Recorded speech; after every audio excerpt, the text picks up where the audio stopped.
This is the second part of the overview of accounting theory. On the initial recording of a transaction, the value used is generally the fair value. Subsequently, the value may be amended by consumption, expiry, or additional acquisition. Further amendments may be caused by changes in the market value or from changes to technology or general economic conditions. My comments address primarily the valuation changes caused by external events. The valuation of a specific item on the statement of financial position is largely influenced by the accounting method selected by the organization for that item, or in some circumstances is required by the standard setters or regulators. There is a wide variation in the valuation methods that are permitted to an organization.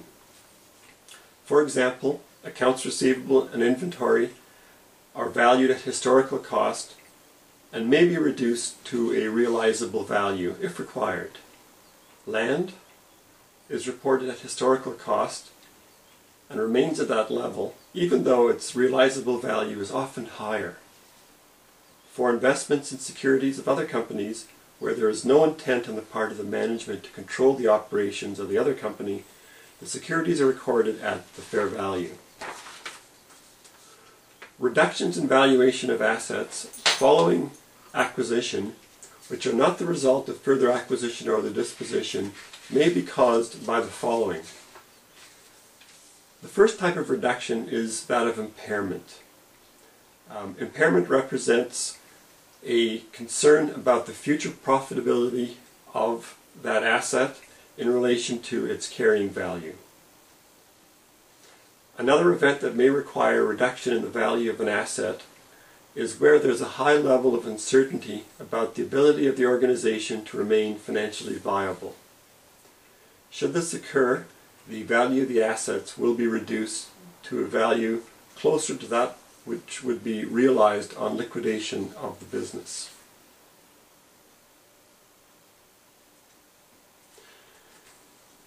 The revenue recognition policy of an organization also affects the valuation of items on the financial statements.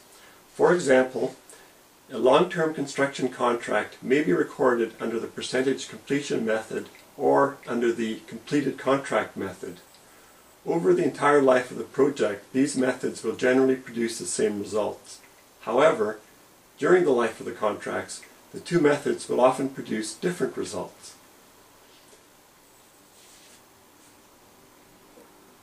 Another area is that of expenses. Following the recording of an asset, the subsequent consumption or expiry will require some amount to be transferred to an expense category. The amount that is transferred when due to consumption is governed by the organization's accounting policies. For an example, inventory may be valued at its average purchase price or on a first-in, first-out basis. Both of these methods will likely produce different values for the cost of sale expense amount or for the value of the remaining inventory. Okay, other issues to be considered. The measurement of income. The measurement of income for a period of time is largely influenced by the accounting policy selection for individual assets and liabilities. As mentioned earlier, the criteria for recognition of assets include the existence of economic benefits. By comparing the business's net assets at two different times, the income for the period can be measured after excluding any capital infusions or reductions of capital. A further consideration is the policy regarding the carrying value of owner's capital. At the present time, the value of the capital contributed is recorded at its face value. Alternatively, methods of reporting these amounts have included at an inflation-adjusted value or at an estimated replacement cost of an equivalent operating capacity.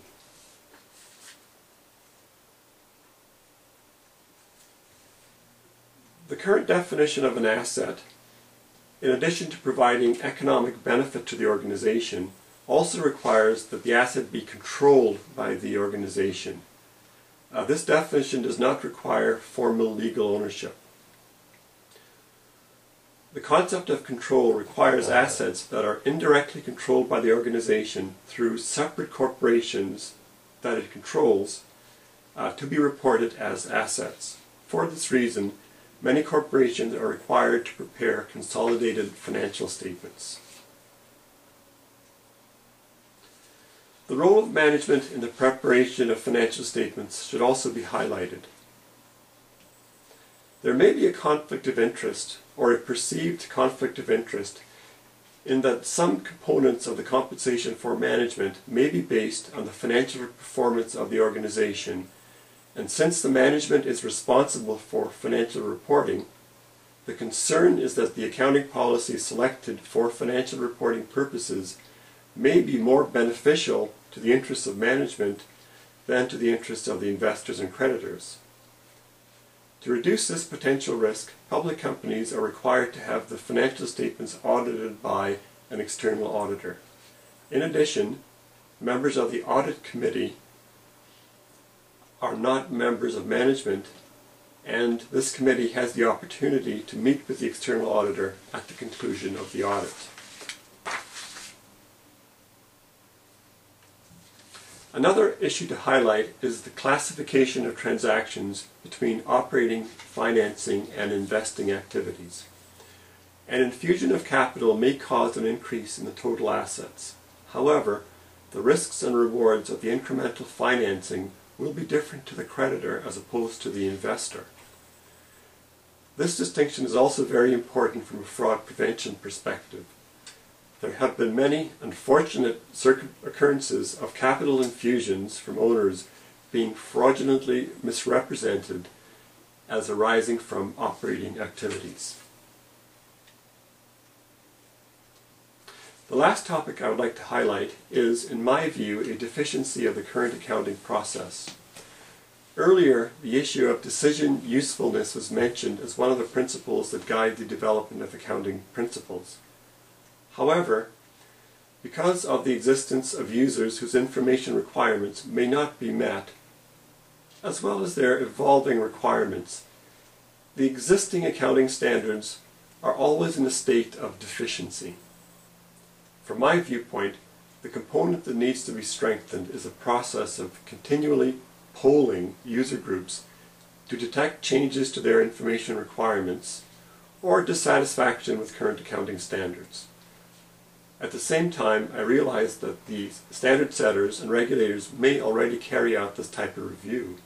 However, they should provide greater prominence to this aspect of their activities. In conclusion, I hope that I have provided some insight into the structure of the accounting process.